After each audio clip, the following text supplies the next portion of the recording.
Just let me know when we live, brothers. Are we live now? All praise to Yah. It does what it wants to do sometimes, and it That's just all right. automatically. So we're gonna tell hush his mouth and do his job. All praise to Yah. Give all praise to the Most High. Shabbat Shalom to all the brothers and sisters that are here today, and to all of those who might join in as we are live or might watch later. Shalom and peace to you. Good health to you. Sound mind to you. Peaceable spirit to you. Amen. And just may you be blessed. Yes. When we say that to whoever that applies to. Not to any particular group, particular melanin, just people who want to do the right thing. DTRT, do the right thing. Amen. Do the right thing. A salute and shalom to all those laboring in the vineyard. Just because you're in a different part of the vineyard, don't mean is his vineyard first to start off with. It ain't your vineyard. It ain't my vineyard. Amen. Okay, so we have to take those things as they are. As we always say, shalom to the 12 tribes scattered abroad, as James would say in his epistle, to all those who have been scattered. Greetings and salutations to you. Greetings and salutations to all those who have been joined into this unique family of Yah by the blood of Messiah, through repentance, through an outstretched hand of redemption. Peace and shalom to you. As Shaul would say to the Yahudim first, then to the nations. Peace and shalom to you. Last but never least, those who are heartbroken. Their spirit is just devastated. Those that are suffering. Peace and shalom, and may Yah's hand bless you. To those who are in just bad situations. Got people sitting in nursing homes, got people in prisons, and people in ICU, and people is in broke, and people in the street, and people is all kind of things that we can ask Yah to bless and ask Yah to help outside of ourselves. So with that being said, shalom and greetings and salutations to all. Once again, it's another blessed day, blessed Shabbat. As worship was coming to the end, the sun started to shine. The light of the sun started shining through. So I don't know what that means, but we're gonna take it as it is what it is. Okay. We are on part 2, collision course part 2. We kind of scratched the surface last week, and we're going to get we get a lot deeper today. So strap your mind up, strap up, make sure you're taking good notes, and go back. But part 2, collision course part 2, lies or the oracles of Yah's prophets. So all these things that we're going to talk about today, picking up from last week, all of these things, there is a collision course. If you ever seen cars, you know, if you ever went on a bumper cars, you go to a fair or a carnival, they got the bumper cars, and you get in the cars, and I'm in one car, and brother in the back, he in another car, and we headed straight on each other. At some point, there's going to be a collision. Okay, and the way Yah's word has worked is that there's going to be a collision.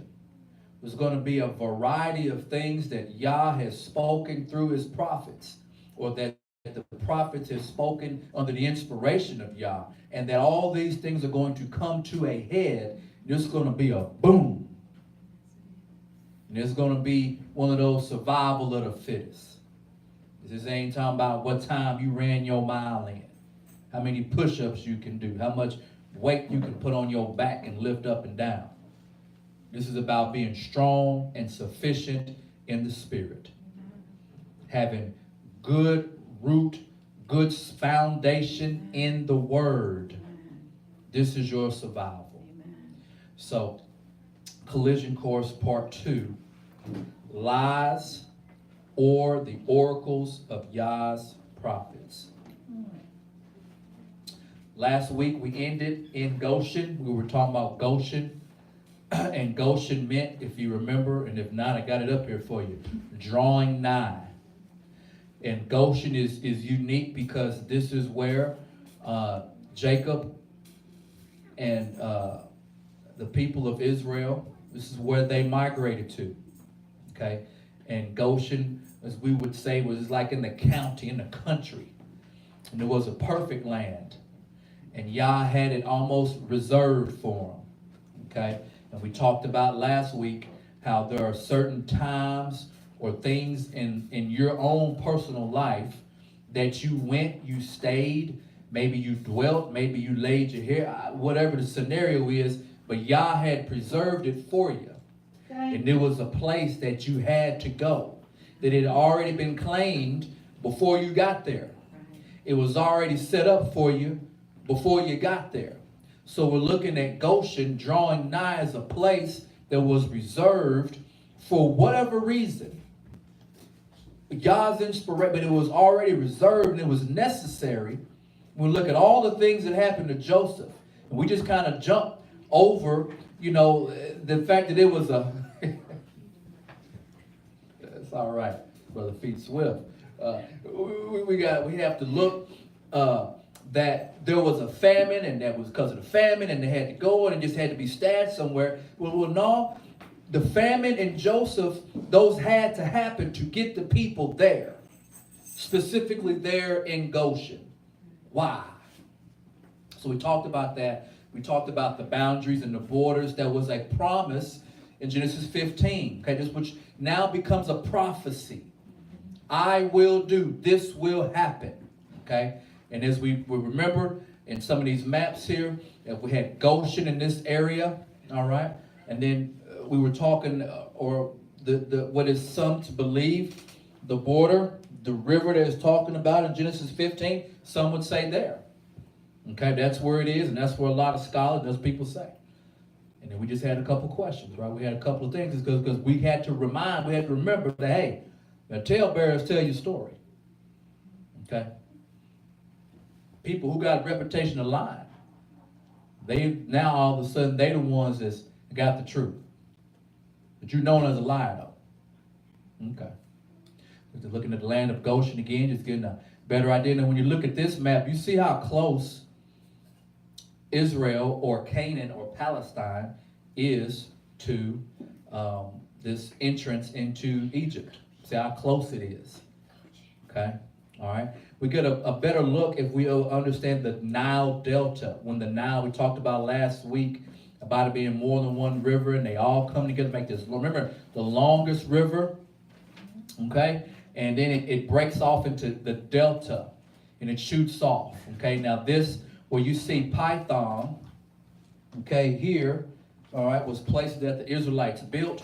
So we can see that if we're looking at Goshen, Goshen was not on the other side of this delta. So this far out channel of water, the Israelites were not on the inside, they were on the outside. Okay. Have another map of the delta area. See Goshen again, remember they were on the outside of this Nile River. Look at Egypt, got another more modern map. We just look how close it is. Look how close it is. Okay. And we have just another map, just giving you some pictures. So when we read some of the scriptures, you can see. Okay. All right. Found this article. It's called "The River of Egypt, Nahal Mitzrayim." Okay, that's what it would be in Hebrew. And this gentleman says in the 7 references or so to the river of Egypt in various books in Scripture, that river is described as the extreme southwestern frontier of the land of Israel. So he's writing an article talking about the Wadi al-Eresh, or this is the border. Okay, so that's in your mind. So that's what he's about to talk about. Okay, so I'll start over. In the 7 references or so to the river of Egypt in various books in Scripture, that river is described as the extreme southwestern frontier of the land of Israel. It follows that the river of Egypt, by its very nature, separated the territory of Israel from that of Egypt. In other words, the river, according to Scripture, constituted the clear and unquestionable line of demarcation between the two lands. Nevertheless, a number of authorities have erroneously and under the impact of ill-founded prejudices. And when we get to talking about history, and particularly our history, we do find that there are prejudices, there are an ill will, there's a, itch to switch, okay? Things around, all right? So this gentleman is saying that there's some prejudices, and it's erroneous to say that this watermark is the border of the Bible. He's saying it's erroneous and an ill-founded prejudice to say that this wadi is the river of Egypt in the Bible. So ill-founded prejudice tried to identify that river with Wadi el Arish, which we just showed you on the map, which is neither on the boundary of Egypt nor on that of the land of Israel, and has none of the features of a boundary line. That the voices locating the river of Egypt in Wadi el Arish should have pressed their erroneous thesis after the Sinai campaign is all the more surprising, because any who saw that wadi cannot possibly identify it with the biblical river of Egypt. So he said that if you're looking at this, and if you're going to try to say this is the river of Egypt, and the promise and the prophecy of Genesis 15 to Abraham, this will happen, this is your territory. He said, if you're trying to say that's what y'all talking about, you on some ill-founded prejudices. It's erroneous.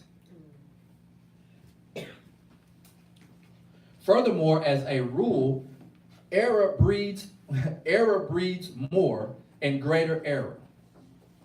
Error breeds more and greater error. And the erroneous identification of the river of Egypt with that wadi necessarily entails the distortion of the continued course of the southern boundary, the shifting to a wholly improvised location some 50 kilometers south of Beersheba of the Zen Desert, Kadesh Barnea, and Ma'ala Akarabim, and the virtual cutting off from the Holy Land and of the whole of the Sinai Peninsula, the Suez, the Akabagos, the Wadi Arba, in other words, the whole of the Negev, Hebrew means south, which is much of the integral part of the Holy Land as Judea and Galilee. The geographical error does not stop at that. Such adjustment and coordination of the boundary line in the south necessitates the further distortion of the northern and eastern boundaries as well, and the consequent dwindling to insignificant dimensions of the territory of the Holy Land in absolute disregard of Scripture. It would be no exaggeration to say that the erroneous geographical location of the river of Egypt must inevitably lead to the absolute, now I didn't get the rest, because, but we kind of get where this brother's going, or this guy, I don't know, could be a sister, I don't know, but he's pretty much saying that this is not the line, and that it is wrong and erroneous, and either you're doing it on purpose or you got some ill-founded prejudices, or there's something that you want to keep hid or secret. Now, I think in this article he was going on to say that if you mess this up, you mess up other stuff.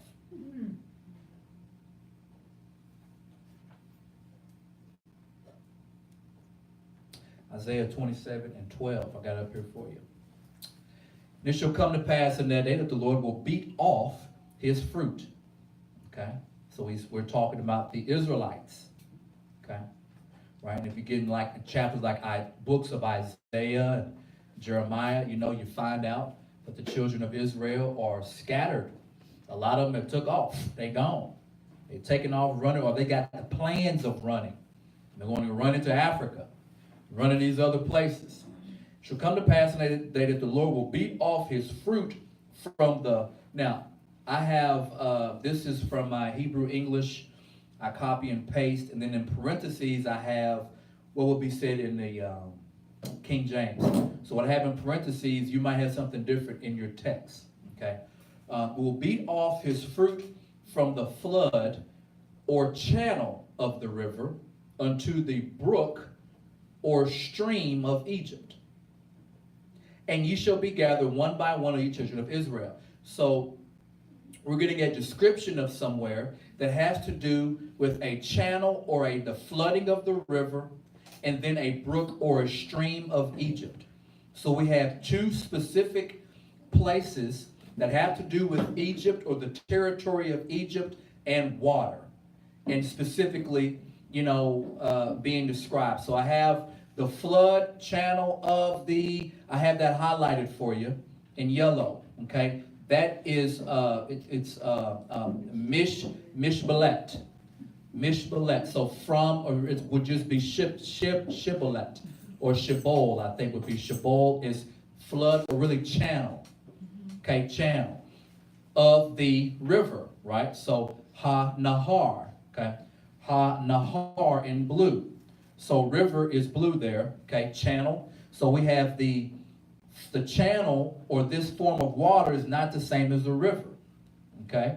Unto the brook in green, stream of Egypt. So in green in Hebrew, we see the word Nahal. Nahal. Now, pretty close to Nahar. Pretty close to river. So a brook or stream, Nahal, is not the same as a river, Nahar. See why it's important? We got to go through our Hebrew so that then I can go into the text. I look for myself. I just look for myself. So now let's try to put on the map. I'm sorry. So before we do that, which I already explained it to you, my bad. Anyway, so Shibol, and it shall come to pass in that day that the Lord shall beat off from the channel, Shibol, of the river, Nahar. So the river and the channel is not the same. Okay? Unto the stream, and the stream is defined as Nahal. So you have three different Hebrew words describing water. Shibol, channel. Nahar, river. Okay? And then Nahal, stream or brook of what? Egypt. So we know where the geography that we're talking about. Okay? So we got three different kinds of water. Channel, river, stream. Or channel, river, brook. We'll look at this again. Remember, we talked about last week. And in that day, the Lord made a covenant with Abraham, saying, unto thy seed have I given this land from the river of Egypt. So I have that in yellow. Mm-hmm. And then on the Hebrew, I got it in bold for you. Minhar of Egypt. Okay, so we'll go back. Okay, just to make sure. River, mm-hmm. Nahar. Mm-hmm. Of what? Mitzrayim. Mm-hmm. Unto the great river, the river of Euphrates. We have the Ad, Ha, Nahar, Hagadol, okay, Hagadol, right, great, Nahar, river. It didn't say stream, didn't say channel, specifically talking about a river. They could use another Hebrew word, okay. So on this map, we have Goshen here, and when it said flood or channel, these are the channels, mm-hmm. where the river of Nile breaks off into separate pieces. That's what Yah was saying. And then he said, I'm going to beat off my fruit to the brook or stream of Egypt. Right there on that corner says Wadi of Egypt. So he said, between these two pieces of water, I'm going to bust their head. I'm going to bust their head. But I thought that they said that was the river, the river that they was talking about in the Bible. But we looked at it in Isaiah 27, and he didn't say Nahar. He said Nahal. Then he got specific. When I'm talking about the delta area, Shibol. He got real specific. Hang on just a second. He got real specific. I ain't talking about the river, but I'm talking about these channels, Shibol. I'm going to beat y'all from this Shibol because the Israelites was never on this side. Mm-hmm. They was on that side. That's what God had already reserved for them. But he told Abraham that from the river of Egypt to the great river of Euphrates. But the scholars will tell you that there's your border. That's where it stops. That's the river, the Bible. That's the river great God talking about. When you look in Isaiah 27, no, that ain't what he's talking about. We can go into Hebrew and look at it, highlight it, and then raise our hand. Say, I got a question. I got a question. Now, Genesis 15, we talked about was what? Prophecy. This is part of a prophecy that he told Abraham. Prophecy. And Joshua smote them, Joshua 10, he smote them from Kadesh, Barnea, even to Gaza, and all the country of Goshen. That's interesting. What Goshen are they talking about? That Goshen? Is it possible that they went to the land of Canaan and named something Goshen? It could be. When you look it up, it says Goshen is of Egyptian origin. But the books say that Yehoshua, they took Gaza, all the country of Goshen, even into Gibeon. Joshua 10. So you expect to find Goshen only in what? Egypt or Africa. Another example, Joshua 11:16. So Yehoshua took all that land, the hills, and all that south country, and all the land of Goshen, and the valley and the plain and the mountain of Israel, and the valley of the same. Just turn to Joshua 15. Now, it's possible they could have went over there and named some Goshen. It's possible. We ain't gonna rule that out. But once again, we're dealing with people that got a reputation. They got an itch to switch. They got an itch to switch something. Joshua 15:21.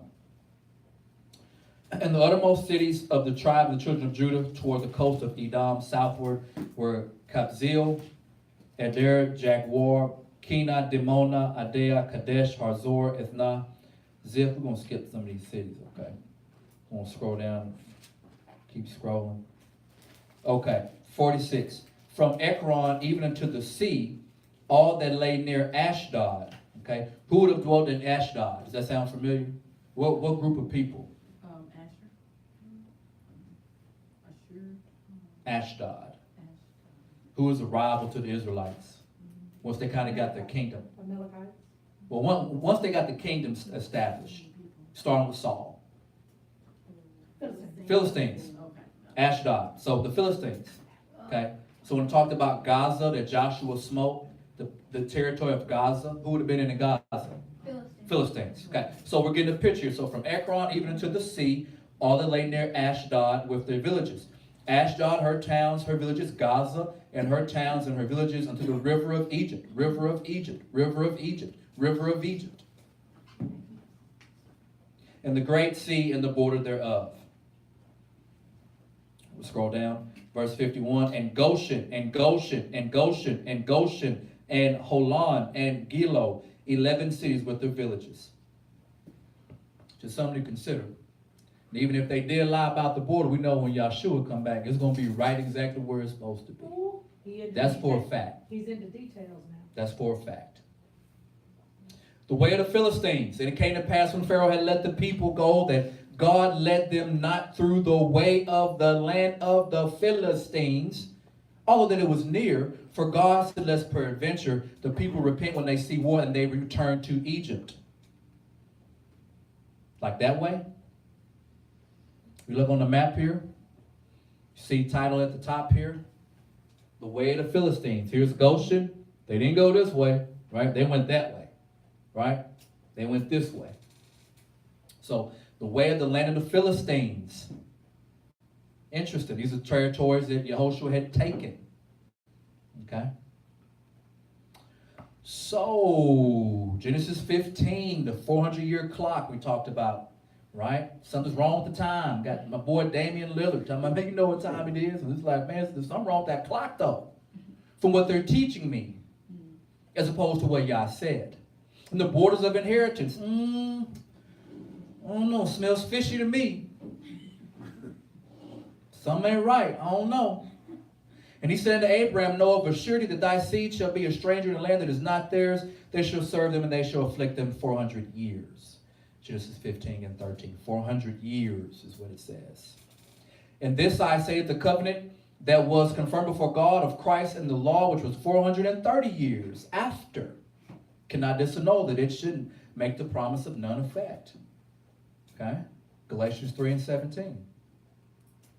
And the sojourning of the children of Israel, when they sojourned in the land of Egypt and the land of Canaan. And I have the green highlight there and the green brackets. That's probably not in your text. That's not in your text. This is Canaan, what Shaul said.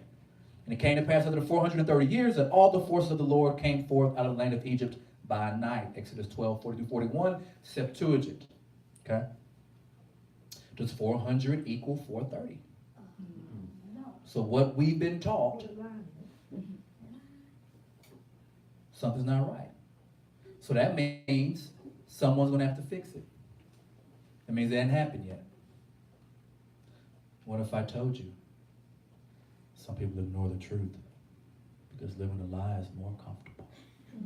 My best Morpheus voice I could do, Lawrence Fishburne. Bro, Smooth and that movie growing. Boys in the Hood, too smooth now. Boy was schooling now. He was schooling. What was the name of that movie? Fury. Furious Styles. Suspect, something's not quite right. Something's just not right. According to the Apostle Paul, the promise to Abraham is so important that the marriage at Mount Sinai had no bearing on it. According to Apostle Paul, the promise to Abraham is so important that the marriage at Mount Sinai had no bearing on it. The love, integrity, honor, and reputation of Yah will not fail Abraham. Amen. 400 years of servitude, his judgment and redemption. That's what he said. Do you remember? Right? Do you remember? Number one, he told Abraham there'd be a 400 years of servitude. That's what he said. He didn't say 401, he didn't say 399, he didn't say 401, 400 some changes. He said 400. 400. Number two, that nation will be judged. That's what he said. It's real smooth and easy to blame, put on Egypt. Yeah, them Egyptians, man, they got it good. Easy blaming him, but you know what? Like Johnny Crockett said, hey, if the glove don't fit, you must have quit. 400 don't equal 430 now. 400 does not equal 430. Redemption and great substance. That's also what he told them in those series of verses. Genesis 15 and 13. And he said unto Abraham, know of a surety that thy seed shall be a stranger in land that is not theirs, and shall serve them, and they shall afflict them 400 years. We have the Hebrew highlighted for you. Yadoah. You see that? In the highlighted in the bottom, Yadoah. And now look at surety. And your surety is what? Tedah. Tedah. Now I wonder if Yadoah and Tedah are the same. Just look at them when they're not in there.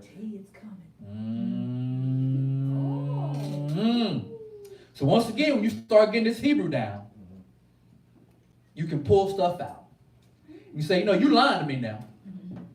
You ain't being straight with me. You ain't being honest now. You're a used car salesman. You selling me something I don't need to buy. So, no is Yadah. You won't believe this, but surety is also Yadah. So we know as we study that when we see words like that back to back, please pay attention. Yeah. It's free. You ain't got to pay nothing but your mind. Pay attention. So Yadah means to know, to learn, to perceive. Letter C. To perceive and see. So once you perceive and see, you find out and you discern. So some things you will not know until you see. Yeah. Yes. Some things you will not know until you see. Yeah. So this prophecy that he said, hey, Know of a surety that thy seed shall be a stranger for 400 years. So when you see this people, whoever this people is, that fits this description, you should not just know, but you will see. And then when you see, you can discern. I didn't make it up. I'm just telling you, this is the outline. Okay, it's the Blue Letter Bible. Simple thought, it's hard to know if you don't see. Some things we're supposed to walk blind, right? Because of faith. But some things, y'all that know, you're going to see. And when you see, you will know Yah did this. Some things you will see, and you will know Yah did it. And he put a time mark on there, 400.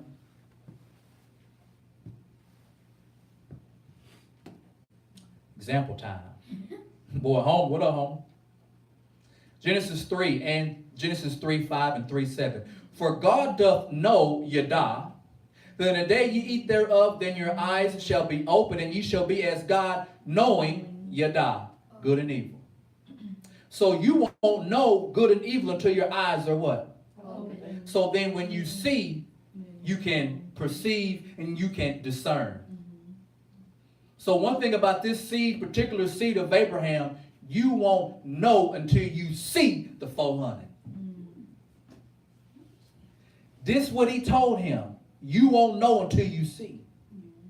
So look at this again. Understand what Yada means. For God doth know that in the day you eat thereof, that your eyes shall be opened. So were they blind before? No. But once they ate, their perception changed. And they saw differently. Their eyes shall be opened, and you shall see as Elohim, knowing good and evil. So when their eyes were open, they were able to tell the difference between good and evil. Verse 3 and 7, and the eyes of them were both open, and they knew Yada, that they were naked. He looked at her with his eyes and knew she was naked. She looked at him with her eyes, and she like, you're naked.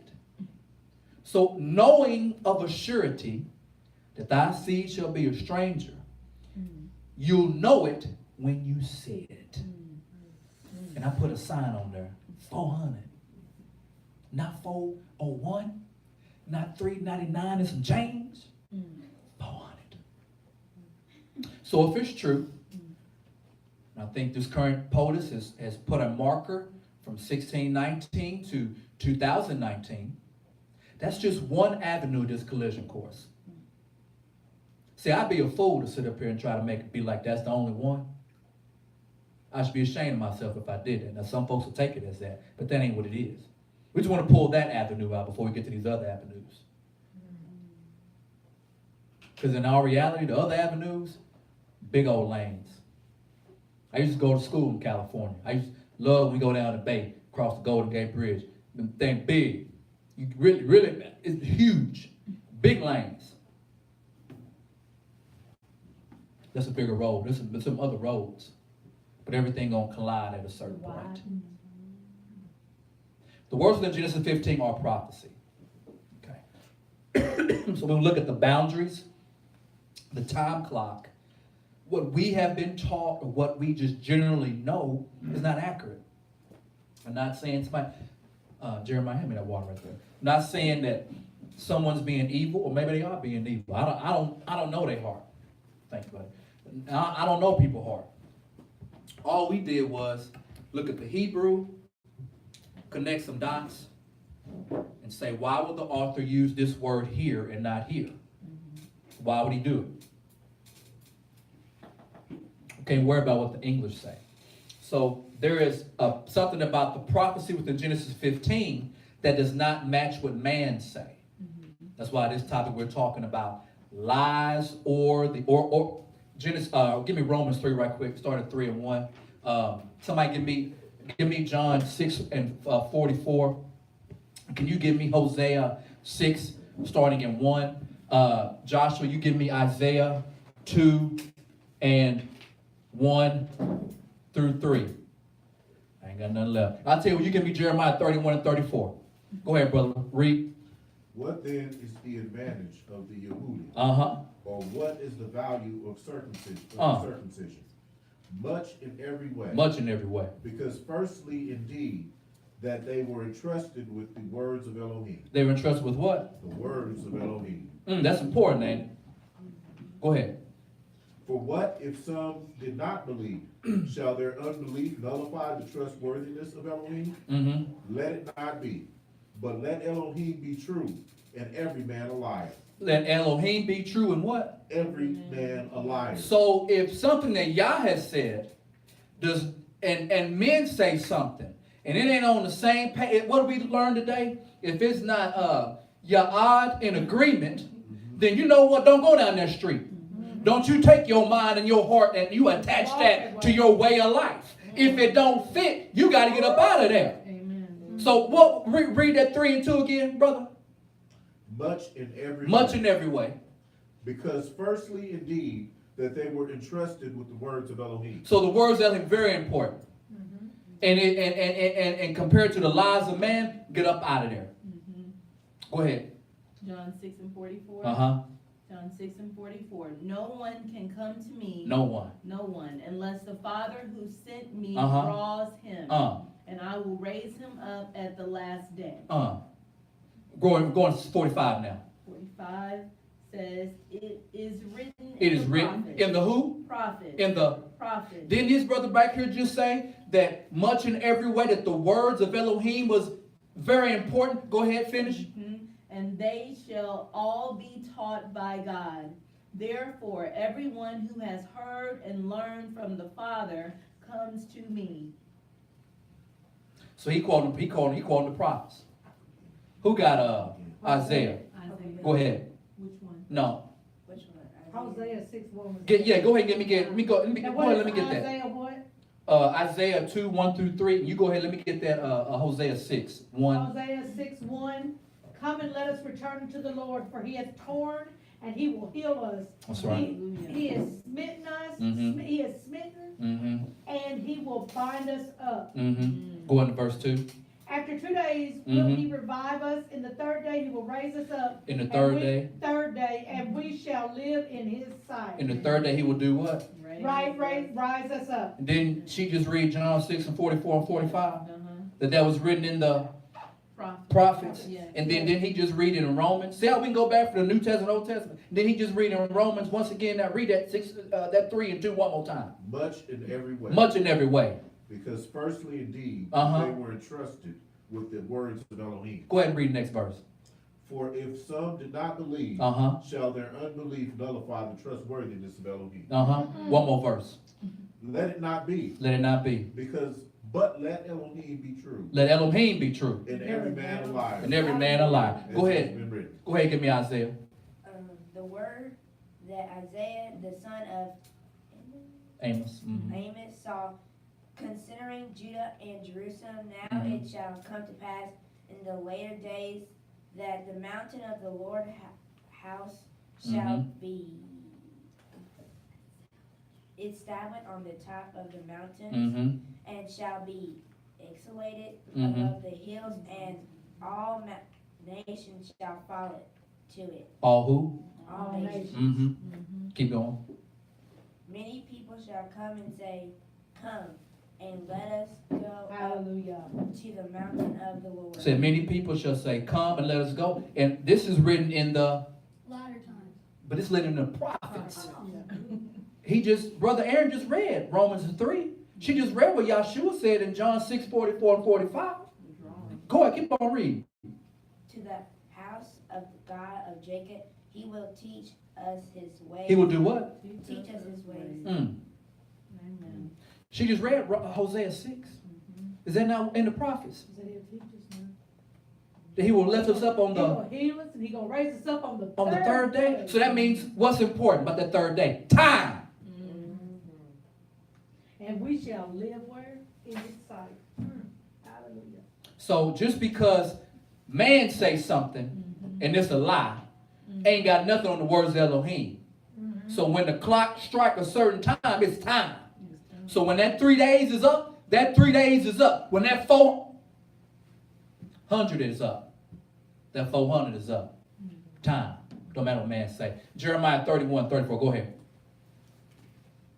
No longer will they teach their neighbor, No longer. or say to one another, know the Lord. Know the who? For they will all know me. For they will all know him. For the least of them to the greatest, declares the Lord. That's written in the prophets. So much, chiefly in every way, was what read in Romans 3. So we need the prophets. There were things that were spoken, but in the time that we live in, there's lies of men. So I hope that we ran some quite a few verses there. It's good. Thank y'all. That's where the rubber meet the road. Not everything we've been taught is accurate with the prophets. No matter if it's Genesis 15 or this, or don't, not everything. Something, not everything. What there's that diagram about the feelings and the emotions and the thoughts. There's too much stuff been put in people's head for them to tell the truth and to set people free. Come on, please, man, please. The Lord said unto me, the prophets prophesy lies in my name. The prophets prophesy lies in my name. In my name. They prophesy lies in my name.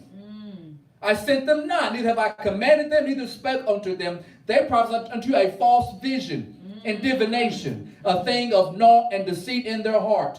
Jeremiah 14:14. And that's in the prophets. But there were false prophets also among the people, even as there shall be false teachers. People who hold in the book among you, who privily shall bring in damnable heresies. So if it was going on then, what you expect today? Even denying the Lord that brought them and bring upon themselves swift destruction. That's in your New Testament. They had that going on then. What you think about today? And Yahshua went out and departed from the temple, and his disciples came to him to show him the buildings of the temple. And Yahshua said unto them, see not all these things. Verily I say unto you, there shall not be left one stone upon another that shall not be thrown down. And as he sat upon the Mount of Olives, the disciples came unto him privately, saying, tell us, when shall these things be? What shall be the sign of thy coming and the end of the world? So the sign of his coming and the end of the world are hooked together. The sign of his coming and the end of the world are hooked together. So that means false prophets, false teachers running rampant. It was going on in their time. Now they have the understanding this is about to go down soon. He's about to bring the kingdom soon. But we fast forward 2,000 plus years, here we are today. So we got answers in the book. The sign of thy coming and end of the world. We don't go through the whole chapter. Just put that, you put that in your own notes and go read the whole chapter. And many false prophets shall rise and deceive many. Why? Or because iniquity shall abound. And the love of many shall wax cold. So one reason why there will be false prophets, there will be false teachers, there will be divinations, there will be manifestations of all these things in the end, because iniquity is at an all-time high. It's at a point that equates to opening the door to something else. And the love of many shall wax cold. So that means if I don't love, if there's not love within me, then how can I have any correlation or acceptance of the word? And in the word you find what the prophets said. And what the prophet said leads you, and we're waiting or have certain expectations. We see the collision course now. What did he say? He said, the sign of thy coming and the end of thy world. There's going to be all kind of stuff going around. Damnable heresies. False teachers, false prophets. Love, what's the opposite of love? Hate. Iniquity abounds. We're seeing this. Remember that 400-year time clock begins the judgment of that particular nation. Right? A lot of stuff will be going on all at one time. Matthew 24, 21 through 25. For there shall be great tribulation, such as were not since the beginning such as were not to the beginning. So it's going to be so crazy that the earth has never experienced anything like this of the world to this time, no, nor ever shall be. So this unique time period has never been like this before, and it won't be like that in the future. Well, it makes sense because iniquity has abounded and love is waxed cold. There's false prophets, false teachers, all kind of stuff going on. And there's another clock. There's multiple clocks going. Once again, time within a time now. Only Yah can do that. Can have multiple things on a multiple clocks within one big clock. And they all be on time. And except those days should be shortened, there should be no flesh saved. But for the elect's sake, those days shall be shortened. Hallelujah.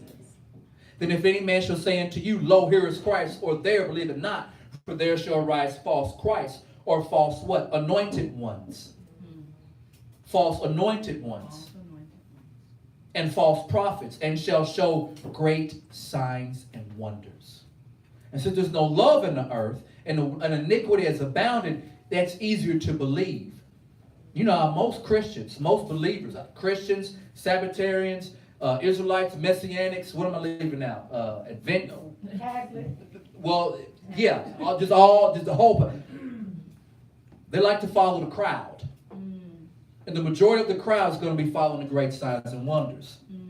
How do we know that? Because he said, inasmuch that if it were possible, they should deceive the very elect. Behold, I have told you. Big old collision course now. All kind of stuff going on. 24 and 36, same chapter. But of that day and hour knoweth no man, no, not the angels of heaven, but my Father only. But as the days of Noah were, days of Noah, so shall also the coming of the Son of Man be. So remember, the signs of thy coming and the end of the world. And there's a passage in, I think, 1st and 2nd Ezra, where it talks about Esau's world coming to an end, and then Jacob's starting over, right? Because even though Esau did not get that blessing, he still got blessed. Right? He still got blessed. Right?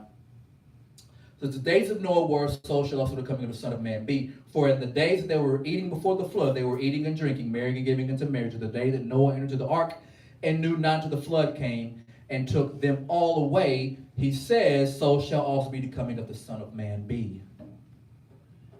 That's what he said. Okay?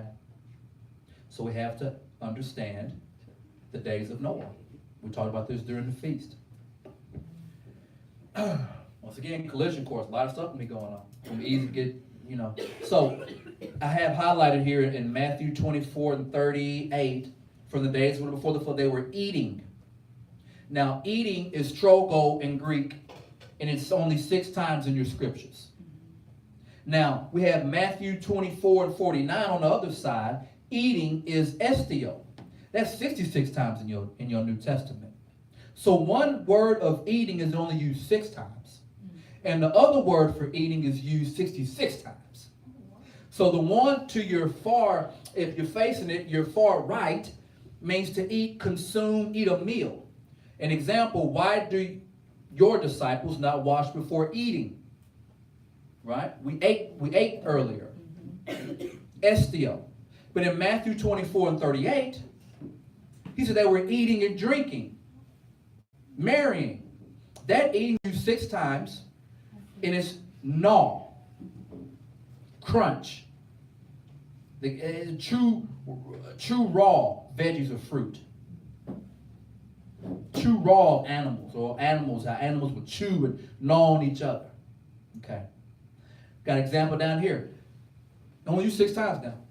In John 6:54, John 6:56, John 6:57, John 6:58. He's speaking of eating of his flesh. So trog was only used 6 times. 6. In John chapter 6, the 4 times they are used, it was talking about eating of his flesh. Remember, the crowd took this as cannibalism. Because what happened at the end of John 6? They all left. They all left. A lot of them left. I don't care what you're doing. That's a hard teaching. I don't care how much folks you done fed. I don't care what you done done.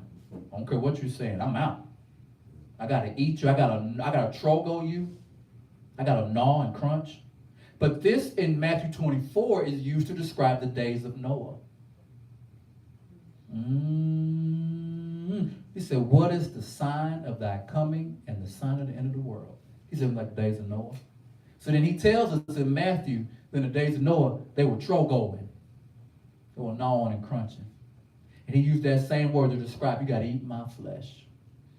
And they took that as cannibalism. So he started connecting the dots. In the days of Noah, what were they doing? There was cannibalism going on. There was cannibalism going on. So in other words, cannibalism got to be going on in this time. Just looking what the books say. Dun, dun, dun, dun. Gotta go extra biblical sources. I know, my boy Goofy. I grew up on Goofy now. Grew up on Goofy. Goofy, what you don't drop that milk now. I'm starting somebody's table.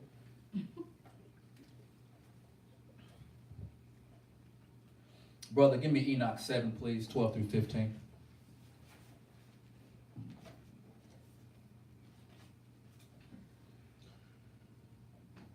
Whose stature was 300 cubits. Mm-hmm.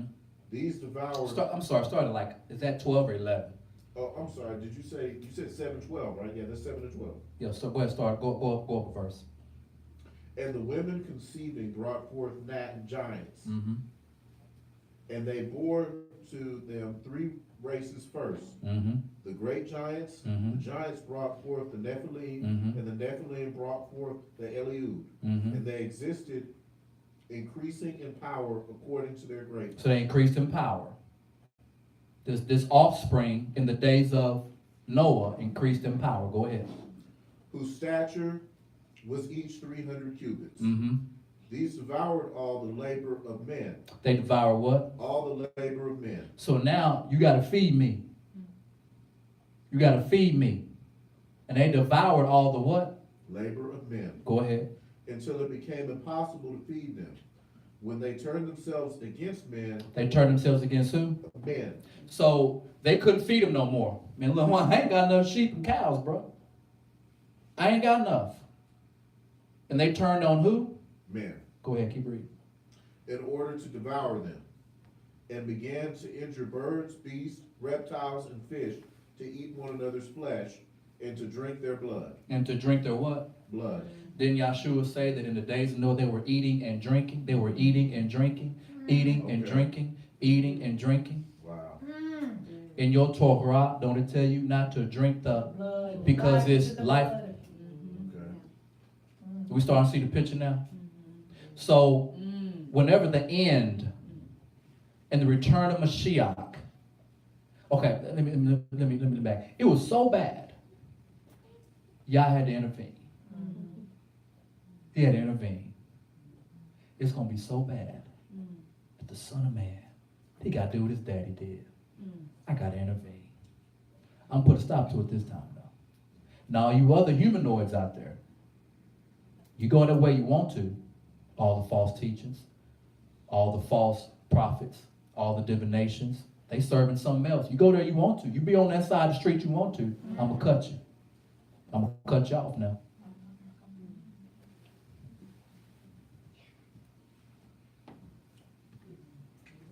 I need So- to read verse 15. Don't I'm sorry, go ahead, brother. Yes, sir. Then the earth reproved the unrighteous. Then the earth reproved the... Unrighteous. Though you know, it was something how Yah, when he make a covenant, he say, hey, heaven and earth is my witness. Yes, sir. When folks be dying innocently and they blood cry out from the...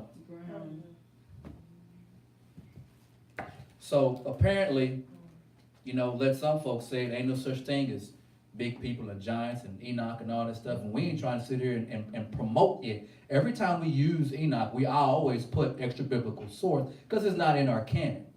It is what it is. So and I'm not trying to be an advocate for it, but the disciples, apostles, and the people in the Qumran believed it. They read it. They quote from it. I need to be paying attention.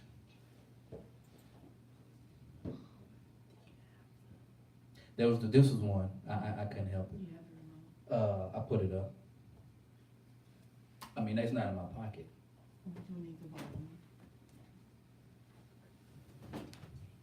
Now, there are, as we, today, you will not find this on the news, Jeremiah, get your mom, that there are archaeologists finding things, although we have Pinson Mounds here pretty close. It might be a good idea for us all to go to Pinson Mounds. But these different mounds and different sites, they are finding things, not just in America, but all over the world. And you know what? They're finding big people. And they're finding like all these little heads around them. But you don't believe what the book told you in the days know what was going on. They were eating and drinking. And Enoch said the giants were eating people and drinking their blood. I ain't buying nothing. In 1654, showing up in Gunjawam, Pequot, Connecticut, and talking about a stone chamber, a mysterious stone chamber that's there. And so it was verifying that case, which is only natural. Native Americans have been around in the Northeast for about 12,000 years. Often built in stone, we believe. But I ran into an account of an 8-foot skeleton with double rows of teeth in George Sheldon's 1895 history. 8-foot skeleton. Head as big as a peck basket with double rows of teeth. And I knew that Sheldon was very well respected. He was a Mass State Senator. He founded the museum and a library in Deerfield. So I went and I talked to one of the curators there, and I said, did you know that Sheldon talked about this giant with double rows of teeth that was unearthed by Henry Mather, analyzed by Stephen Williams, Dr. Stephen Williams, who taught anatomy at Berkshire College. So I went in and I was given his archaeological scrapbook on the table. And I like to say it was my Da Vinci Code moment. I really got this electrical surge, and I'm a pretty dense dude, and I knew what was in there. I opened it up, and he had multiple accounts of giant skeletons being unearthed with double rows of teeth. Wow.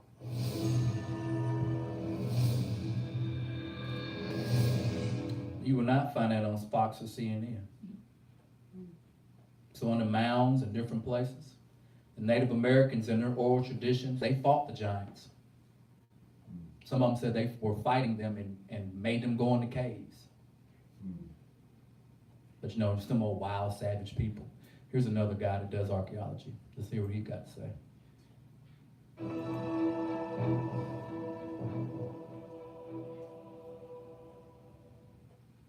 Amazing quote that I used in the beginning of the book from Abraham Lincoln.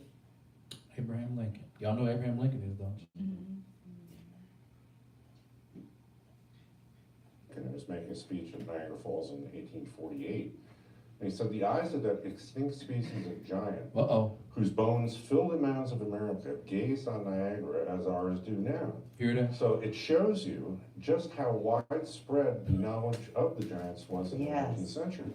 Now, the interesting thing about that is he gave that speech unknowingly at the site of a giant city that was up in that area, where they found numerous 7 to 9 foot giants. Then a little south of there in Cayuga Township was what was called the Cemetery of Giants, where they found 200 giant skeletons 7 to 9 feet tall.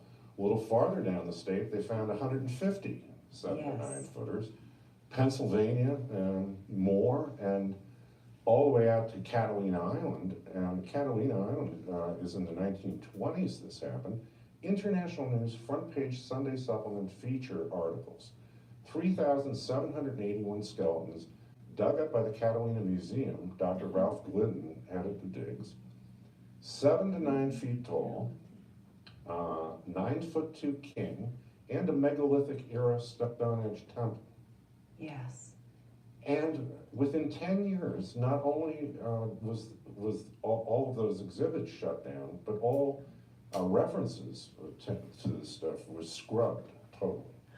Itch to switch. I mean, I just find it such an amazing conspiracy. And then they called him a crackpot. Yeah, a crackpot. He was the curator of the museum, and he headed the Hay Foundation, which was officially part of the Smithsonian. Yes. In the book, I show that the Smithsonian has 536 negatives from those digs, and we're trying right now to get the Smithsonian to come forward and show what those images are. They won't do it. It'll be very interesting.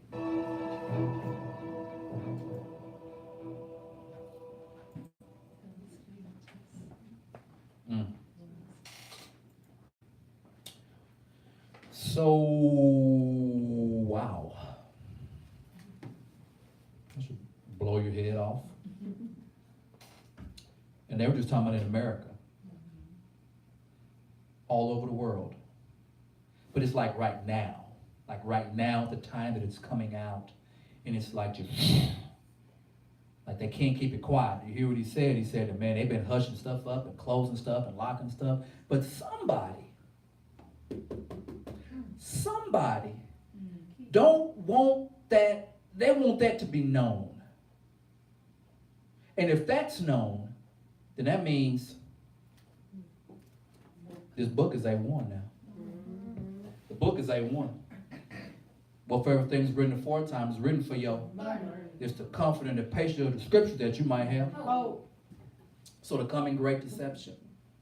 The coming great deception, right? Right? Divinations and magic, right? Got the man about to do the old bunny in the hat. Remember that old saying, you trying to pull the wool over my eyes? Yep. Well, yeah, I don't know how that sheep's head there. I'm just staying close to your hoof, man. I'm staying close to you. Where your hoof go, my hoof go. And mess around, you know what that be? Wolf in sheep clothing. I thought you was a sheep. You look like a sheep, you smell like a sheep, and now I'm out here by myself with you and it's dark. What a shepherd at? Now you know you out there gate of protection, bro. 2 Thessalonians, let's turn there quickly.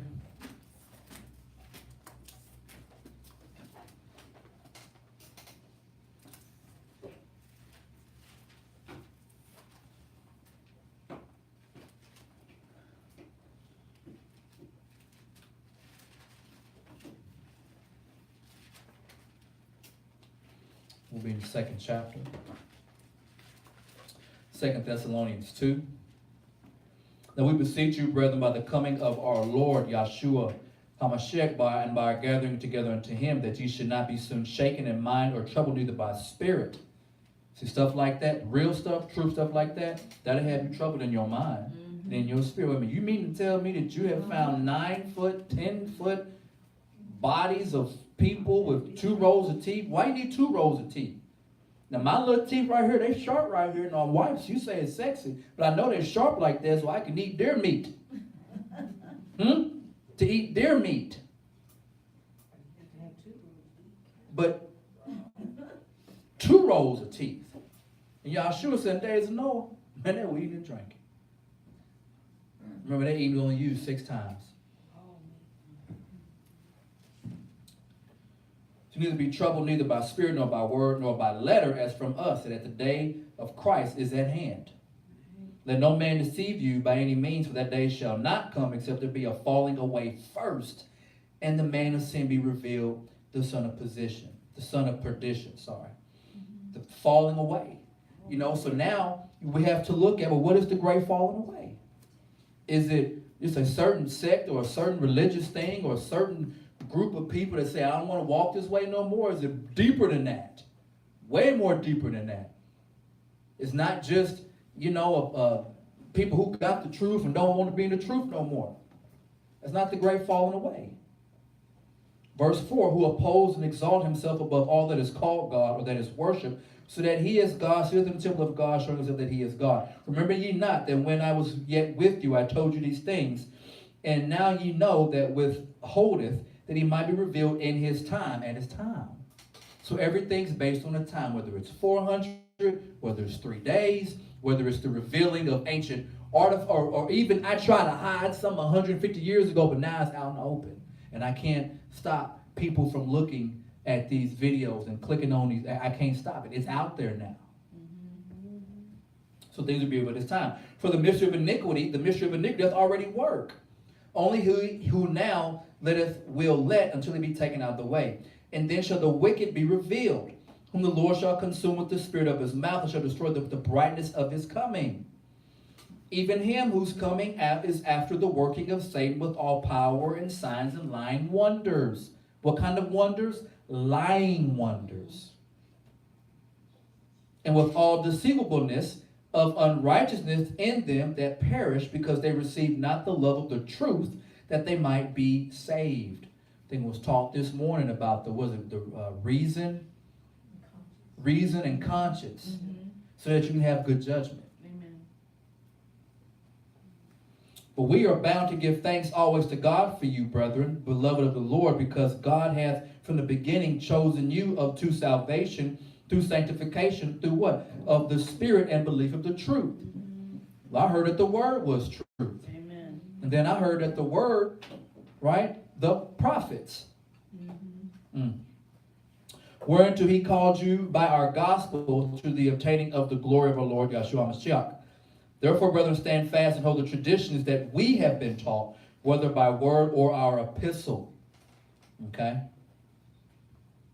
Now our Lord Yahshua Mashiach himself, even God, even our Father, which hath loved us, hath given us everlasting consolation and good hope through grace.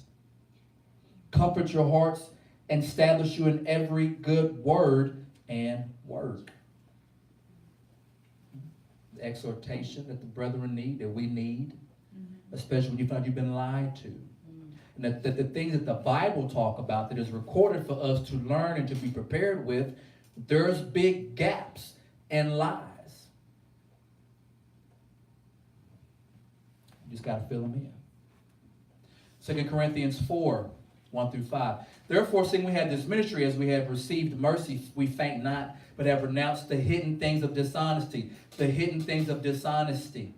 Got to renounce those things. The lying, the covering up, the deception, not walking in craftiness. Big one here. Nor handling the word of God deceitfully. You know, as in, here's the border that is talking about Genesis 15. When that probably is not even it.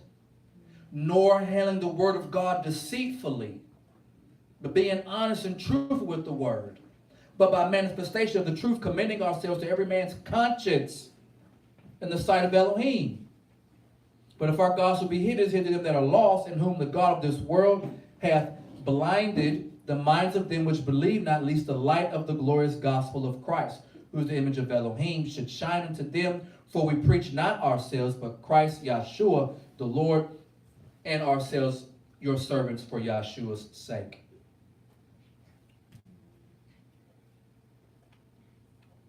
Get your popcorn ready.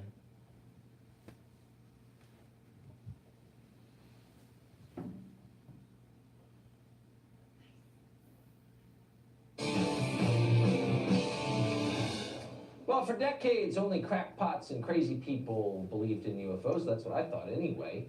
And then in recent years, it turns out that governments have been taking them seriously all along. Very seriously. Nick Pope is a journalist who has spent years researching UFOs for the British government. He says that UFOs aren't just real, they also frequently come close to crashing into commercial airliners. Put that on me. Among other things. Nick Pope joins us tonight. Nick, thank you very much for coming on. So it's really not a question of, do governments believe UFOs are real? Yes, they do. The United States government does. The British government does. The question is, do they have any idea what they are, where they're from? No, we don't. We keep an open mind on it. We don't rule anything off, take nothing off the table with this. Our point really is that whatever these things turn out to be, there is a serious defense, national security, and air safety issue here. Yes.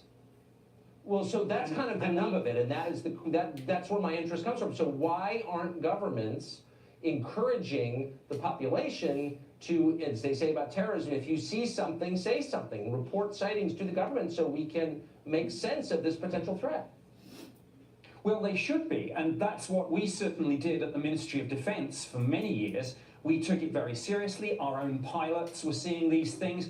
We were having radar operators track them. And we knew, again, through intelligence and through open source material, we knew that the Russians and the Chinese and others were working on this too. The problem was that just the pop culture baggage from the term UFO, flying saucer, little green men, people don't take it seriously, but they should.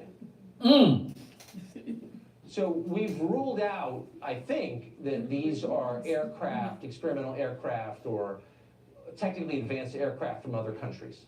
Is that true?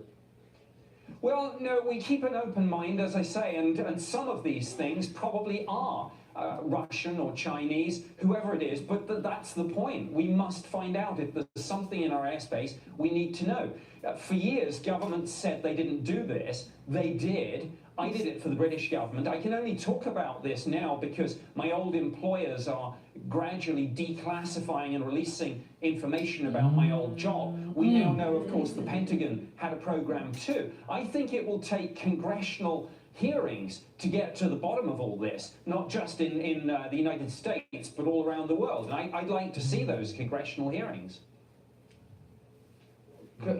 Commercial pilots have very often reported sighting objects in the air that seem to defy the laws of physics. To what extent are these objects a threat to commercial aviation, potentially? Well, certainly the British Ministry of Defence and our Civil Aviation Authority, which is the UK equivalent of your FAA, have dozens of Investigating cases UFOs in our and files psychic about near powers. misses, some of which where pilots have had to take evasive action. And again, it comes back to the point. I don't care, in one sense, what these things are, but when there is this flight safety concern, when we have these near misses, we sure as heck should be doing more to find out. That's for sure. Nick Pope, really one of the most credible experts on this subject. I hope you will come back on our show. I appreciate it. Good to see you. See how he ended it? He said one of the most credible experts on this topic. Oh, really now? Why? So why now? What era are we headed into to where they feel okay talking about that on Fox News? Where are you headed? Now, we just read the book now where it said about Satan and lying wonders and powers. Where they come from, we don't know. We're going to try to figure that out. I want to talk about it because some of these things are just now declassified. So what else do you know that you can't say? See why it's a collision course? You see why it's a collision course? That's like John Tucker, that's like now. It's like right now.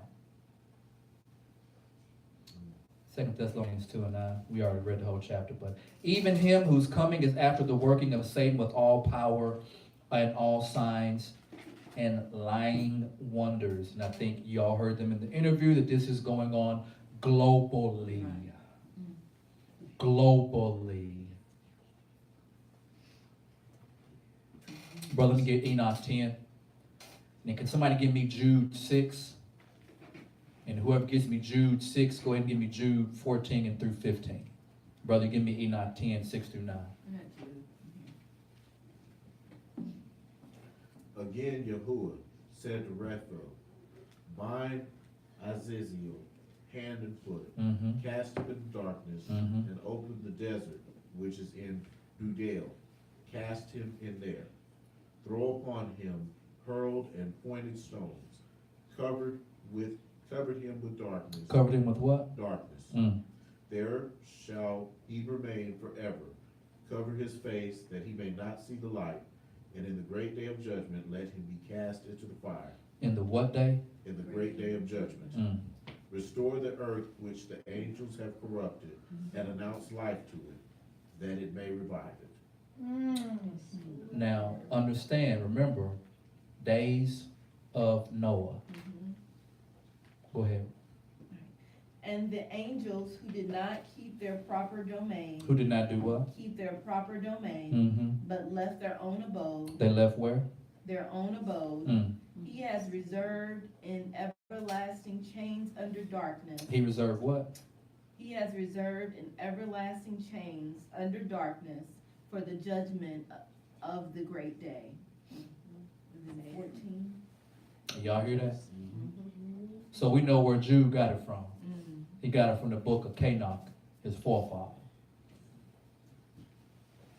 Now Enoch, the seventh from Adam, prophesied about these men also, saying, behold, the Lord comes with 10,000s of his saints to execute judgment on all, to convict all who are ungodly among them of all their ungodly deeds, which they have committed in an ungodly way, and of all the harsh things which ungodly sinners have spoken against him. So when he comes back with the 10,000 of the saints. He said he's going to fight all. So in our minds, we thinking, you know, going to be doing something to them Russians and them old Chinese. But apparently, when it was the days of Noah, there was all kind of stuff going on. You had giants roaming around. You had freakazoids running around. And you had unrighteous people running around. So apparently when Yahshua come back, there's going to be, according to John Tucker and them, UFOs and stuff flying in the sky, and psychic powers, and nations, and, you know, some people don't know this, but one of the things about Germany, which was a threat, they were a threat because the Germans found something that other countries had. They had acquired a hidden knowledge, understand. There's a word called occult, and occult just means that you know something. I know something you don't know, and that's one reason why if you take the time to look through it, that once the Germans were defeated, they weren't executing people. They were taking the Germans and they were hiding them and placing them in high-ranking positions in America. Facts. There was a story during, I think I saw this some years ago, Black History Month, where a black soldier was guarding a German dude, and he said, "Man, I don't even know what you're doing." He was, "Look, by the time we get up out of here, I'm gonna be your boss." And there's a racial indication, but once again, the Germans stumbled on something, was making contact with something, that they had the understanding, we're gonna sink your ship from underwater. How did they get that understanding? U-boats. Who gave them that? How did they get that? Brother, give me Enoch 10 through 13, and then when you get done with that, brother, turn to Enoch, the 65th chapter, 1 through 11. Restore the earth which the angels have corrupted, and announce life to it, that I may revive it. All the sons of men shall not perish in consequence of every secret. They should not perish because of what? In consequence of every secret. Consequence of every secret. Every secret. Go ahead. By which the watchers have destroyed, and which they have taught their offspring. Time out. Go back. What did you just read? By which the watchers have destroyed, and which they have taught their offspring. So there are things that the celestial world shared with the terrestrial. We know who Apostle Shaul is, right? Don't he talk about the celestial bodies and terrestrial bodies? So there was something from up there that there was an understanding of, and they brought that down here. And I made it, baby. You used to have a phrase, man, you done got turned out. So the watchers or the angels came down and turned out humans. Go ahead, read. All the earth has been corrupted by the effects of the teaching of Azazel. But because of the effects of the teaching. So in the end, so didn't he say that it would be like the days of Noah? So there was a certain teaching going around in the days of Noah. And you won't believe this, but he said, what's the signs of thy coming and the end of the world? Is going to be false teachings and false prophets. Oh, man. Hey, see, that's why I got to hide and mess up your book. Because if you trust the book and follow in the book will lead you. That's why in Galatians that the law is a schoolmaster. It'll lead you where you need to go. Go ahead, brother. And that might have been 13. I don't know. To him, therefore, ascribe the whole crime. You want me to read 13? Yeah. To Gabriel, also Yahuwah said, go to the bastards. Go to the who? The bastards. So, go to the, so you're not of me. You're not of me. I didn't create you. We got that? Yeah. Go ahead. To the reprobates, the children of fornication, and destroy the children of fornication, the offspring of the watchers, from among men. Bring them forth, and excite them one against another. Let them perish by mutual slaughter, for length of days shall not be theirs. They shall all entreat you, but their fathers shall not obtain their wishes respecting them. For they shall hope for eternal life, and they may live, each of them, 500 years. Wait a minute, I'm reading too much. Yeah, no, that's fine, that's good, no, Okay. that's fine, you're supposed to stop at 13, no, it's Okay, good. yeah. So, 60 right, so you go ahead and go and turn 65. I'm gonna read 1 through 11. So we see that Yah had a judgment. He said, you're gonna kill all the bastards, because they're not from me. Now this is why we get, a reason why we get our flood, was to destroy them. Now it took Noah some time to get this together, so people had time to get it together. But in the days of Noah, they were eating and drinking, and so they was doing all kind of stuff. Because we see how the scene is being set. There's false teaching because these offspring had an understanding from their fathers, right? The watchers, the angels, and they wanted to be like God. They wanted to have their own progeny. They wanted to have their own little thing. Go ahead. Go ahead. 65, 1 through 11. Yes, sir. In those days Noah saw that the earth became inclined, and that destruction approached. Then he lifted up his feet and went to the ends of the earth, to the dwelling of his great-grandfather Canaan. And Noah cried with a bitter voice, hear me, hear me, hear me, 3 times. So he cried out, and he cried out because the world is so bad. Go ahead. And he said, tell me what is transacting upon the earth. For the earth labors and is violently shaken. Surely I shall perish with it. After this there was a great perturbation on earth, and a voice was heard from heaven. I fell down on my face when my great-grandfather Canak came and stood by me. He said to me, why have you cried out to me with a bitter cry and with lamentation? A commandment has gone forth from Yahuwah against those who dwell on the earth, that they may be destroyed.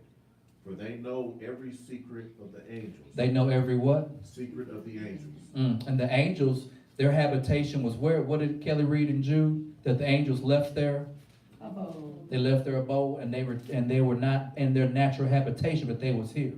So they were telling things. Go ahead. Every oppressive and secret power of the devils. Every oppressive and secret power of who? The devils. And every power of those who commit sorcery, as well as of those who make molten in the whole earth. Who make what now? Molten. Graven images, molten images. Correct. So now we understand the cause or why people made idols. Go ahead. How is silver produced from the dust of the earth? And how on earth does the drop exist? For lead and tin are not produced from earth as the primary fountain of their production. There is an angel standing upon it, and that angel struggles to prevail. Afterward, my great-grandfather Canak sees me, and with his hand raising me up and saying to me, go, for I have asked Yahuwah Sevoth respecting this perturbation of the earth, who replied, on account of their impiety, I have their innumerable judgments been consummated before me. Because of the sorceries which they have searched out and learned. Because of the what? The sorceries which they have searched out and learned.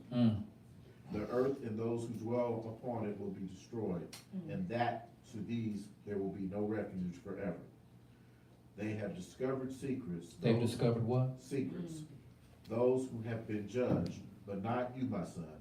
Yahuwah Savoy knows that you are pure and good from the reproach of secrets.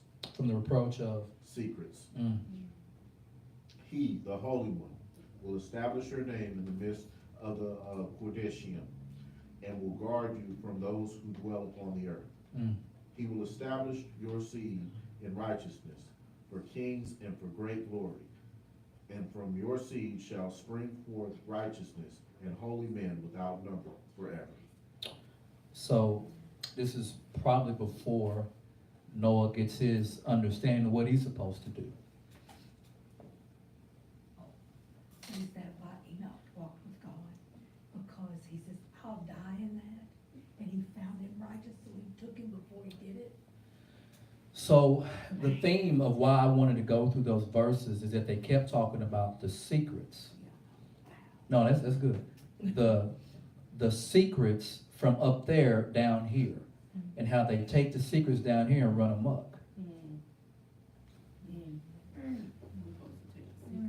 I wonder if those secrets are still floating around. I wonder if people are still chasing after the hidden things. Watch Super Bowl. Can y'all watch Super Bowl?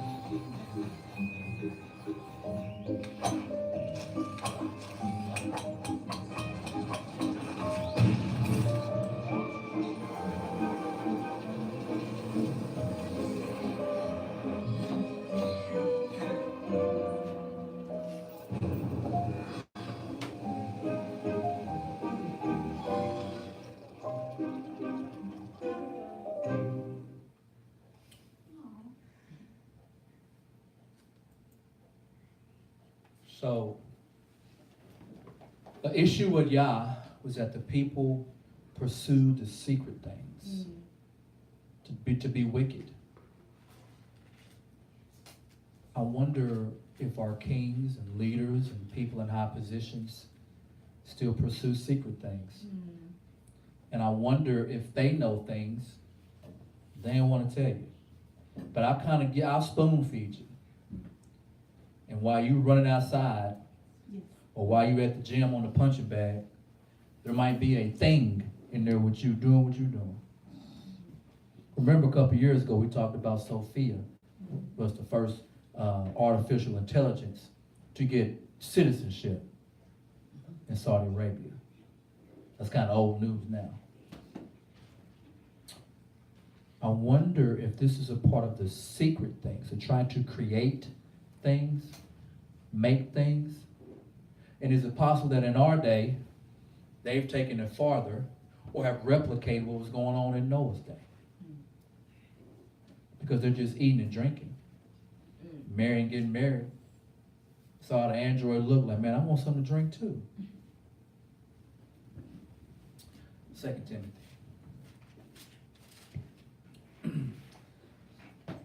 Four and 1. I charge thee therefore before God and our Lord Yeshua HaMashiach, we shall judge to quicken the dead at the appearing of his kingdom. That's why when he comes, it's gonna be so violent when he comes. Because the world gonna be like it was in Noah's time. Noah trying to go to the place where his great granddaddy was taken up. Like, I need help. What's going on? Preach the word, be instant in season, out of season, reprove, rebuke, exhort with all long suffering and doctrine. For the time will come when they will not endure sound doctrine, but after their own lust shall they heap to themselves teachers having itching ears. Yeshua said, at the end of the world, the sign of his coming, this will be at an all-time high. And they shall turn away to their ears from the truth and shall be turned into fables. But watch down the things, endure affliction, do the work of an evangelist, make full proof of thy ministry. For I'm now ready to be offered. At the time of my departure is at hand. I have fought a good fight. I have finished my course. I have kept the faith. We're in the same position they are. At a different time. At a more unique time. Deep in the fourth quarter. Deep in the fourth quarter. It's where like I only got one time out. Only got one time out left.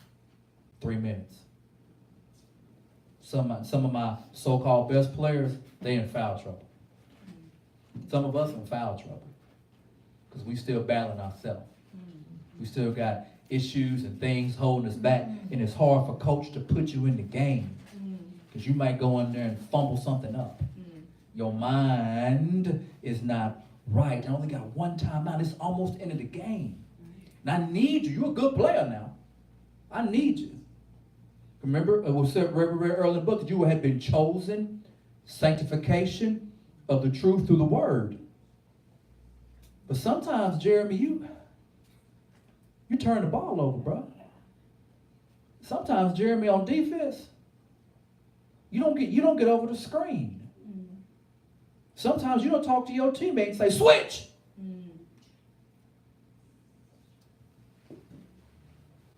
I have fought a good fight. I have finished my course. I have kept the faith. Henceforth there is laid up for me a crown of righteousness, which the Lord, the righteous judge, shall give me at that day, and not to me only, but to all of them that also love his appearing.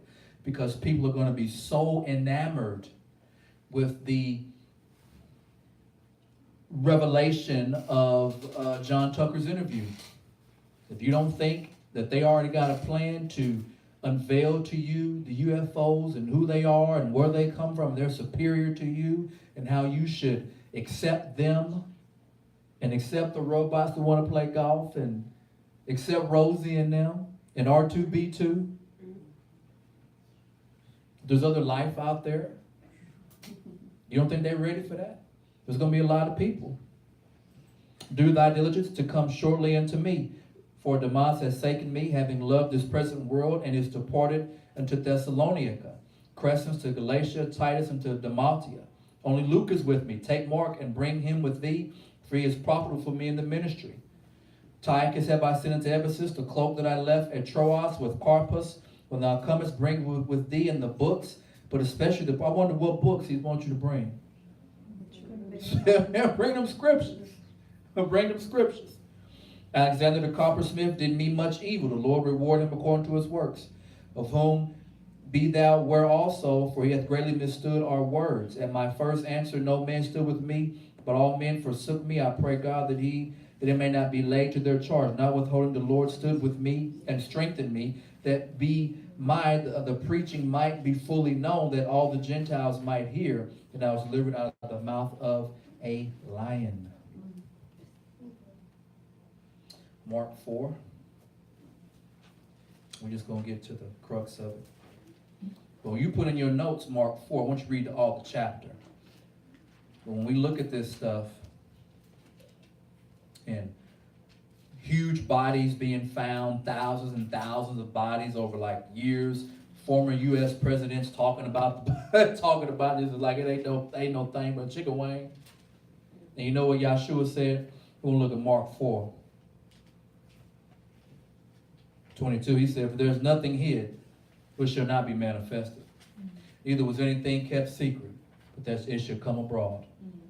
If any man have ears to hear, let him hear.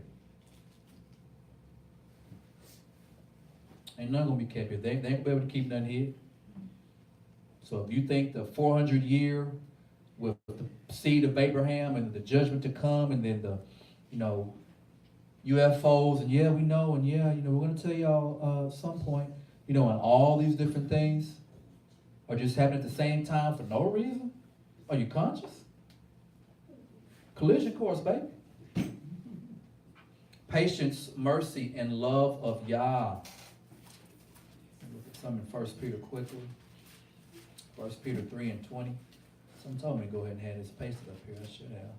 1 Peter 3 and 20, which sometime were disobedient, when once the long suffering of God was waited in the days of Noah.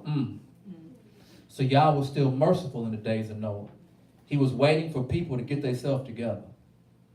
While the ark was preparing, wherein few, that is, 8 souls, were saved by water. Abraham asked him a question. He said, if you're going to destroy a city, if there's 100 people in there, will you destroy it? He said, no. What about 75?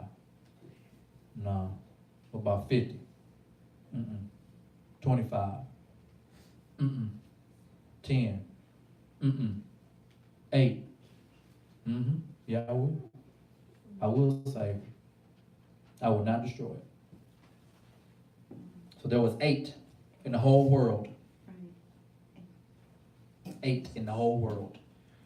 So that was the influence that was going on in the days of Noah. That means it's going to be the same influence going on, the exact same thing. Where if the days, what he say, if days were not shortened, even the elect would not make it. Yes, sir. That means we'd all will fall prey. We still might fall prey. We don't want to keep ourselves together. It ain't over. It's all your homework. But wait, there's more. The city of Damascus in Syria. We'll look at some of it. We ain't gonna read all of it. But you put in your notes Isaiah 17. You want to go there? You want to go take it? Y'all want to take a trip to Damascus? We're gonna do some sightseeing. If you like rubble, like seeing bodies in pieces. 17:1. The burden of Damascus. Behold, Damascus is taken away from being a city; it should be a ruinous heap. There's been a war for about 6-7 years, maybe going on 8 years now, somewhere in there. Rubble, destruction everywhere. So Isaiah 17 has come to life right in front of your face. That's why it's called collision course. That's on the clock too. The cities of Oir are forsaken. They shall be for flocks which shall lie down. None shall make them afraid. The fortress also shall cease from Ephraim, and the kingdom from Damascus, and the remnant of Syria. They shall be the glory of the children of Israel, said the Lord of hosts. What was the two rivers that was prophesied that he told Abraham their boundaries would be? To the river of Euphrates. So I wonder if Damascus is before you get to the Euphrates. Well, yes, it is. So you have a city or a territory of Israel, northern kingdom, Ephraim, destroyed. In that day it shall come to pass, the glory of Jacob shall be made thin, and the fatness of his flesh shall wax lean. Did you know that there were a lot of Christians? I mean, we say just a lot of Christians that believed in Mashiach that are getting slaughtered and killed.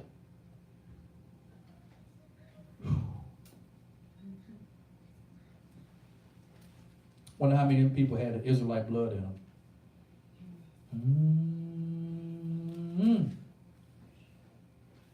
I want you to read this chapter.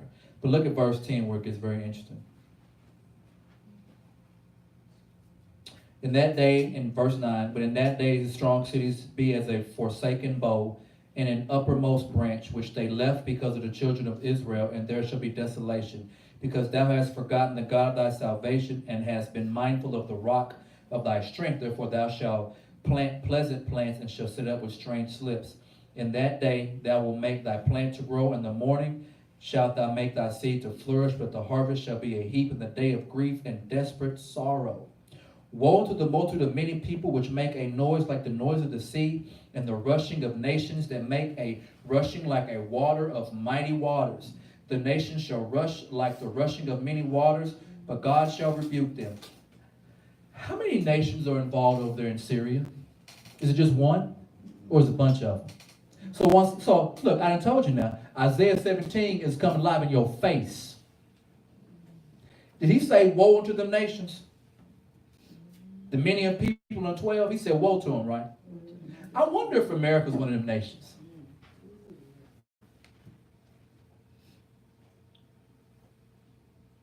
You see that? So that means there's something coming because of that.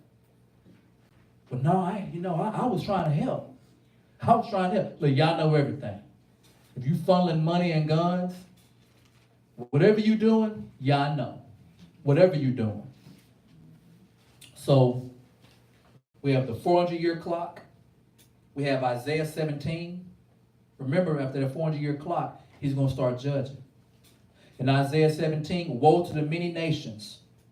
Where are we talking about? We're talking about Damascus in Syria. Oh, it's like not a vacation site no more.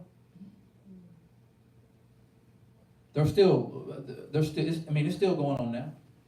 What, you thought it was over? This is an article I found. The last days of the caliphate loom as ISIS nears defeating Syria. Well, you thought it was over. It's still going on right now. Verse 13, the nations shall rush like the rushing of many waters, but God shall rebuke them. They shall flee far off and shall be chased as chaff to the mountains before the wind, like a rolling thing before the whirlwind. And behold, at eventide, trouble, and before the morning he is not. This is the portion of them that spoil us, and a lot of them that rob us. One more, Isaiah 51. Put that in your chat, and y'all go back and read that, please. We won't, I know I went over today.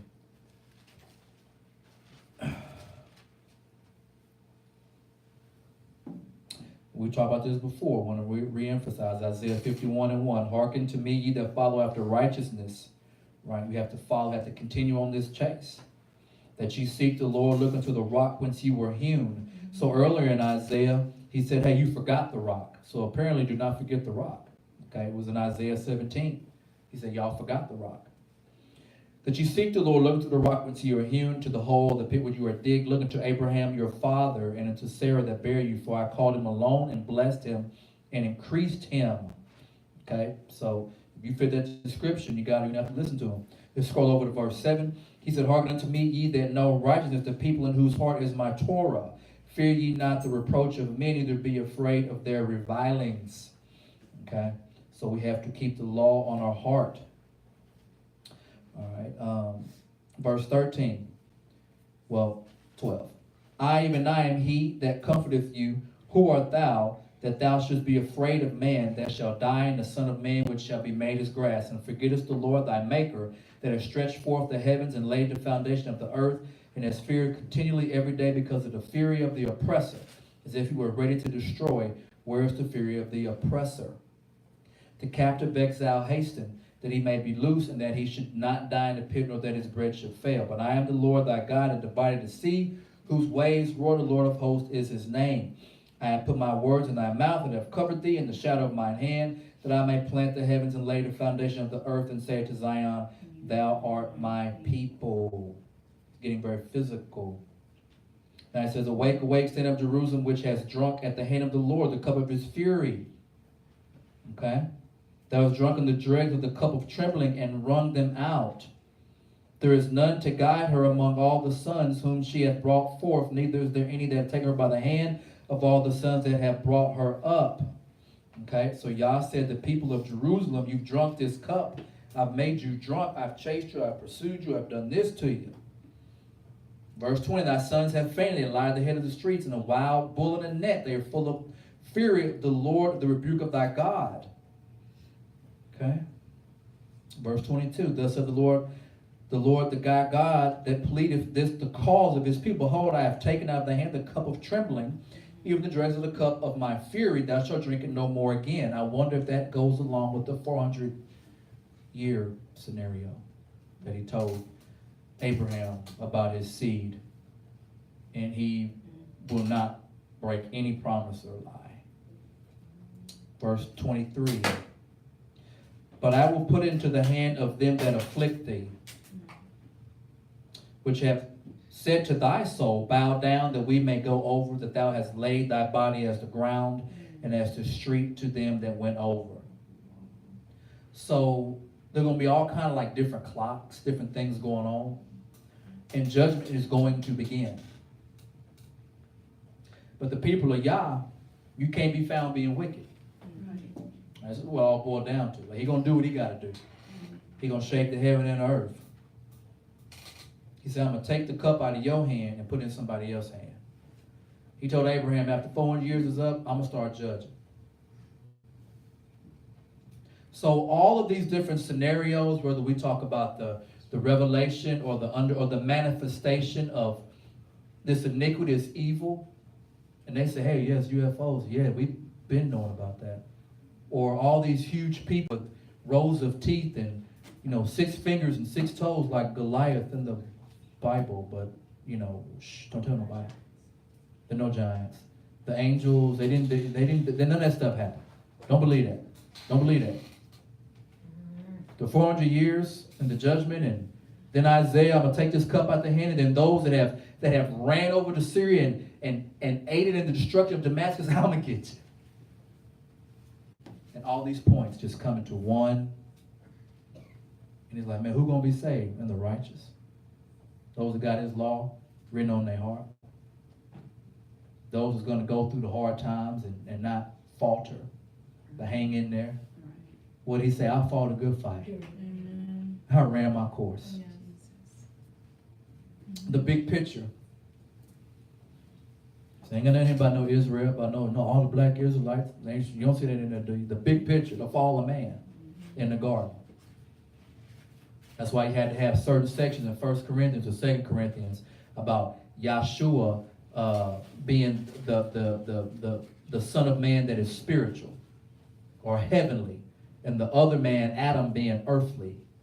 So that's got to be addressed, the fall of man. The great sin of the angels and watchers, that has to be addressed. Well, I thought it was addressed. Well, apparently not, because at the sign of his coming and the end of the world, it's going to be like the days of Noah. So whatever was going on then is going to be going on now.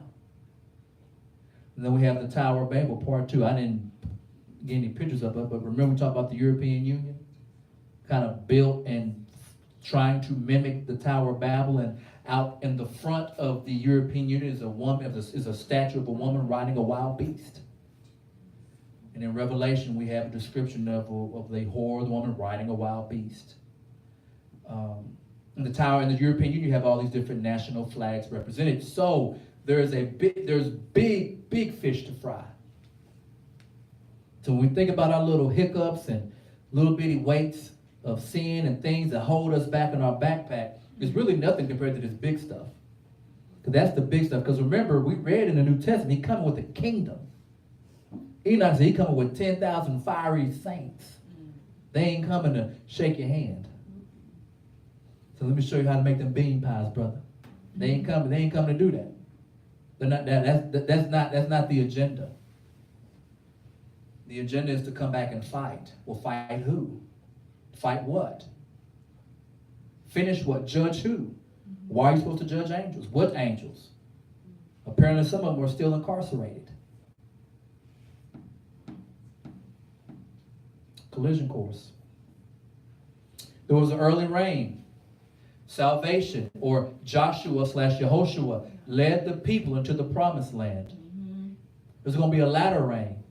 You won't believe this. Salvation. Jesus or Yahshua will lead the people into the promises of Yah tomorrow. When is tomorrow? He told you in the book, don't worry about tomorrow. Tomorrow will worry about itself. You focus on today. You focus on this one day. Do the best you can for this one day. Tomorrow will take care of itself. Because no man know. No angels know. Yahshua said, I don't even know. But only my Father and the Shemaim. He the only one in heaven. He the only one to know. So with that being said, Todah Yah B'Shem Yahshua, we give thanks to Yah. And in the name of Yahshua, we give all praise and glory. We thank him for direction of the word and of these messages and of the Torah classes and Bible studies, and just when we just be talking, just not even this, just talking just in general, just fellowshipping, just we give all praise to Yah for how he leads those conversations and being one with the Spirit. And not just this group, but other different groups and ministries and assemblies, you know, all praise to Yah for them, because we are not the only ones. And we just, you know, as I was sharing with somebody, it's gonna come a time now when this stuff really amp up, that you're going to find out who really love Yah. Because we're going to have to band together now. All these different assemblies and associations that say what they say, we're going to have to band up, because we're going to be way outnumbered now. We're going to be way outnumbered. So with that being said, all of our stuff's up here, website, email, reach out, contact, Facebook and Twitter and Instagram, YouTube. Remember prayer Monday through Friday, 5:30 a.m., 12 p.m. on the call line. Wednesday night Bible study at 8:30 on YouTube Live. If you have not subscribed to Restoring the Branches, please subscribe. I realize that I'm supposed to have been saying that, I keep forgetting, but I guess subscribe to the channel. And we just thankful. We just give all praise to Yah. And